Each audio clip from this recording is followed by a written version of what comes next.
Good morning everyone, welcome back to any blog. আজকে 11ই August, আজকে রবিবার। আজকে এখন ঘড়িতে বাজছে 9টা। আজ সকাল সকাল ব্লগটা শুরু করলাম আজকে, কারণ আজকে আসানসোল যাবো। আমি একাই যাবো গাড়িটাকে নিয়ে, কারণ গাড়ির যে অ্যাক্সেসরিজগুলো ছিল সেগুলো লাগানোর জন্যই যাব আসানসোল। আর আসানসোলেই ভালো, সবাই সাজেস্ট করলো যে আসানসোলেই সমস্ত সিট কাভার, ল্যামিনেশন, বিভিন্ন যে গাড়ির কাজ, বাম্পার, এগুলো সব কিছু খুব ভালো হয় আসানসোলে। তাই আসানসোলেই যাবো এখন। আর দীপ আর পিহু দুজনেই এখন বাড়িতে আছে, সকালে বাজার করে দিয়ে করা হয়ে গেছে। তো এরপর বেরোবো। আর দীপ আর পিহুকে নিয়ে গেলাম না, কারণ কাজের, আর বর্ষাও যেহেতু বৃষ্টি পড়বে, তাই আর নিয়ে গেলাম না ওদের দুজনকে। একাই যাবো। তার সাথে আমার অফিসেরই একজন ড্রাইভারকেই নিয়ে যাচ্ছি। বেরোতে বেরোতে 9টা 15 বেজেই গেল। যত তাড়াতাড়ি আসানসোলে যাওয়া যাবে তত তাড়াতাড়ি ব্যাক করতে পারবো। আজও ওয়েদারটা একটু মেঘলা মেঘলা করে রেখেছে। বৃষ্টি হলেই অসুবিধে, কারণ সিট কাভার লাগানো আরও অনেক কিছু কাজগুলো আছে, সেগুলো করতে না হলে দেরি হয়ে যাবে। আর দেরি হওয়া মানে ব্যাক করতে দেরি হবে। অনেক কিছুই কাজ আছে যেহেতু, তাই অনেকটাই টাইম লাগবে। মোটামুটি 4 ঘন্টা তো লাগবেই বলেছে, আগেই ফোন করে নিয়েছিলাম কালকে। পাশে এই যে পাহাড়ের পাশ দিয়ে যাচ্ছি, এটা হলো পঞ্চকোট পাহাড়। মেঘগুলো যেন একদম পাহাড়ের মাথার উপরে পুরো ছুঁয়ে গেছে। বর্ষাকালে তো এই ভিউগুলো খুব সুন্দর লাগে পুরুলিয়ার। 11:30 বেজে গেছে, আর এই ঢুকলাম আমরা আসানসোলে। আসানসোলের যে বিখ্যাত অটো মার্কেট আছে, এখানেই চলে এসেছি এখন। ঘড়িতে 12টা বেজে গেছে। আর এই অরোরা রেক্সিন দোকানে এখানেই সমস্ত গাড়ি কাজগুলো করাবো। সিট কাভার থেকে শুরু করে ল্যামিনেশন, বাম্পার, সমস্ত কিছুই কাজ। যেহেতু সিট কাভার আর ল্যামিনেশন করা হবে, তাই সিট সমস্ত কিছু বার করে নিয়েছে। কারণ সেগুলো বার করে তারপর সেগুলো সেলাই করে তারপর সিট কাভারগুলো লাগানো হবে। আর ল্যামিনেশন বলতে এই গাড়ির নিচে যেখানে পা রাখা হয় সেখানে সমস্ত কাজ হবে। নতুন গাড়ি কেনার পর সবাই বেশিরভাগ এই অটো মার্কেটে আসানসোলে চলে আসে গাড়ির সমস্ত স্পেয়ার পার্টস আলাদা করে অ্যাক্সেসরিজ লাগানোর জন্য, কারণ এখানে অনেকটা কম দামেই হয়। বাকি শোরুম থেকে নিলে সেই জিনিসগুলোর মোটামুটি ডবলের দাম চলে যায়। তাই সমস্ত কাজ করানোর জন্য এখানে এসেছি। পুরুলিয়া থেকে যদিও 80 কিলোমিটার রাস্তা, তবুও এসেছি। এই দাদা এখন স্টিয়ারিংয়ের কভার লাগাচ্ছে, আর পাশের ওই দাদা কাঁচগুলো যেগুলো আছে সেগুলো ফিল্ম লাগাচ্ছে, যাতে রোদটা একটু কম আসে। সিটগুলো সব বার করে তারপর এইভাবে সেলাই করে সিট কভারগুলো লাগানো হয়।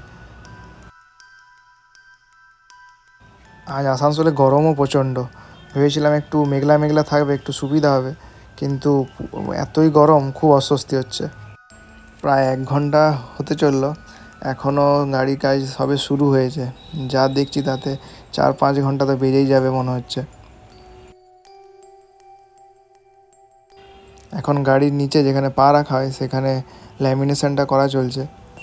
এই ল্যামিনেশনটা খুব ইম্পর্ট্যান্ট হয় গাড়ির ক্ষেত্রে, কারণ নিচে যেখানে পা রাখা হয়, নাহলে খুব ধোলাও হবে আর খুব নষ্ট হয়ে যায় না হলে। ল্যামিনেশনটা কমপ্লিট হলে তারপরেই সিটগুলো আবার ঠিকঠাক করে লাগানো হবে। সূর্যের আলোটা যাতে কম লাগে, তাই উইন্ডো গ্লাসগুলোতে এই ফিল্মটা লাগিয়ে দেওয়া হচ্ছে। এখানে এখন ফগ লাইট লাগানো হবে, তার জন্য ইঞ্জিনের যে বোনেটটা আছে সেটা খুলেছে। আসানসোলে যেহেতু এসছি, তাই একবারে গাড়ির যতগুলো অ্যাক্সেসরিজের কাজ তাই করে নেবো, কারণ অনেকটাই ডিস্টেন্স, 80 কিলোমিটারের মতো। তাই টাইমও খুব বেশি লাগছে, অলরেডি 2 ঘন্টার মতো হয়ে গেছে। আর রোদটা যেহেতু প্রচণ্ড, আমাদেরও অস্বস্তি খুব হচ্ছে। প্রত্যেকটা কাজের জন্যই আলাদা আলাদা করে লেবার আছে, তারা সেইভাবে কাজ করছে।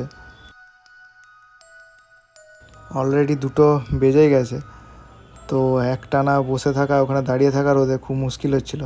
তাই এই যে অটো মার্কেটটা আছে সেটা একটু ঘুরে দেখে নিই।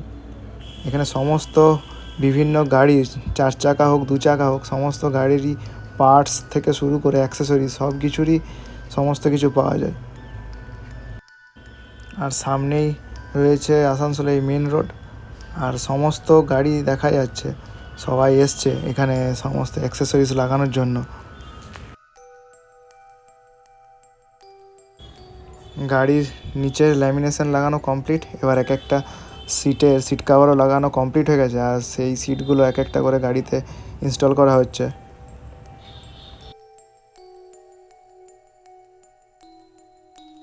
গাড়ি নাম্বার প্লেটের নিচে এই বাম্পার খুবই ইম্পর্টেন্ট, কারণ শহরে যখন গাড়ি চালানো হয় বাইক বা টোটো খুব ধাক্কা দিয়ে দেয় আর খুব সহজেই ওগুলো ভেঙে যায়।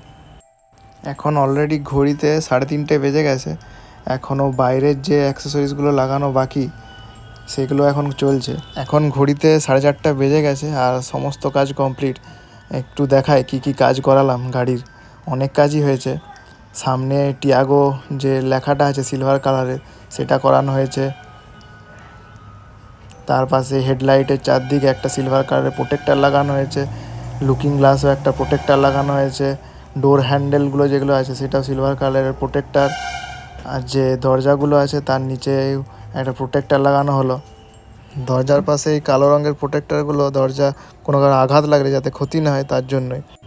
পিছনের রিয়ার রাইটগুলোতে একটা সিলভারের প্রোটেক্টার আর নিচে বাম্পার যাতে গাড়ির কিছু ক্ষতি না হয়। মেয়ের নাম দিয়ে পিহু লেখালাম, যেটা কাঁচের ওপরে লেখা আছে। তার সাথে এই গাড়ির সাইডে পিছনের দিকে কালো রঙের প্রোটেক্টার, এটা পেট্রোল একটা স্টিকার। জানলার ওপরে যাতে বৃষ্টির জলটা না লাগে তার জন্য ডোর ভাইজার লাগানো হলো। আলটিমেট সব কিছু করে এখন ঘড়িতে বাজছে 5:15 মতো, আর বেরোলাম আসানসোল থেকে পুরুলিয়ার দিকে। এই সামনে যে আদিযোগী যে শিব ঠাকুর আর পাশেই পতাকা, যেহেতু 15 আগস্ট আসছে, এই দুটোও লাগালাম এই দোকান থেকে। যেহেতু রাস্তা খারাপ তাই মনে হচ্ছে মোটামুটি 2.5 থেকে 3 ঘন্টার মতো লাগবে যেতে। গাড়ি এই কাজগুলো করাতে জানতাম অনেকটাই বেশি টাইম লাগবে, সেই কারণেই বিশেষ করে দীপ আর পিহুকে নিয়ে আসেনি। নাহলে ভেবেছিলাম আনবো, কারণ আসানসোলটা তাহলে ঘোরাও হয়ে যাবে, ওদেরও ভালো লাগবে। কিন্তু যেহেতু অনেকটাই টাইম, এত টাইম, আর বাইরে ভালোই গরম ছিল আজকে, তো প্রচণ্ড কষ্ট হতো, তাই বিশেষ করে না আনার এটাই কারণ। কাল যেহেতু সোমবার আর শ্রাবণ মাসের শেষ সোমবার, তাই রাস্তার ধারে বোলবোমের ভিড় চোখে দেখার মতো। মানুষ বহু দূর হেঁটে হেঁটে যাচ্ছে শিবের মাথায় জল ঢালার জন্য।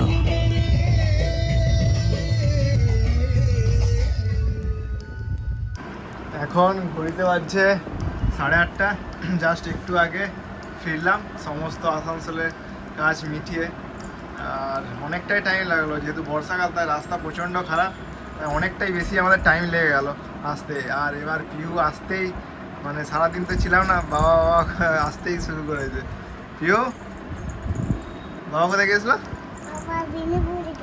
বিষ্ণুপুর গেছিল, আচ্ছা। আর এবার চলো এবার দেখি, এবার গাড়ির যে কাজগুলো করা হয়েছে সেগুলো এবার পিহুকে নিয়ে দেখতে যাবো, পিহুকে দেখাবো। এসেই খাওয়া দাওয়াও করে নিলাম, কারণ ওখানে সেরকমভাবে খাওয়ার কোনো দোকানও পাইনি, তাই খাওয়া দাওয়া করতে পারিনি। খাওয়া দাওয়া করে এবার দেখাতে যাবো কী কী গাড়ির কাজগুলো হয়েছে। আর পিহুর নামও একটা লিখিয়েছি একদম গাড়িতে, সেটা দেখাবো পিহুকে কী করে দেখি। চলো গাড়িটা দেখে আসি কি ডিজাইন করলাম। চলো গাড়িটা দেখতে যাবো, চলো। পিহুকে নিয়ে গ্যারেজে গাড়িটা দেখালাম, কিন্তু এতই দুষ্টুমি করছিল বেশিক্ষণ না দাঁড়িয়ে। আর যেহেতু অন্ধকার সেরকম বিশেষ দেখতে পাইনি, তাই নিয়ে চলে এসেছি আবার ঘরের ভেতরে। আসানসোলের দোকান থেকে এই গাড়ি মোছার জিনিসটা কিনে এনেছি, তো সেটা নিয়ে পিহু খেলতে শুরু করে দিয়েছে। আর আজকে যেহেতু প্রচণ্ড টায়ার্ড, পুরো দিন দাঁড়িয়েই বলতে গেলে কেটেছে, তাই আজ গাড়ি নিয়ে বেরোয়নি সন্ধ্যাবেলায়, নাহলে যেটা আমাদের এখন ডেলি রুটিন হয়ে গেছে। আর এখানে আজকের মতো ব্লগটা শেষ করলাম পিউর দুষ্টুমির সাথে সাথেই। সবাই ভালো থাকবেন, সুস্থ থাকবেন, আবার দেখা হবে একটা নতুন ব্লগ নিয়ে। টাটা বন্ধুরা।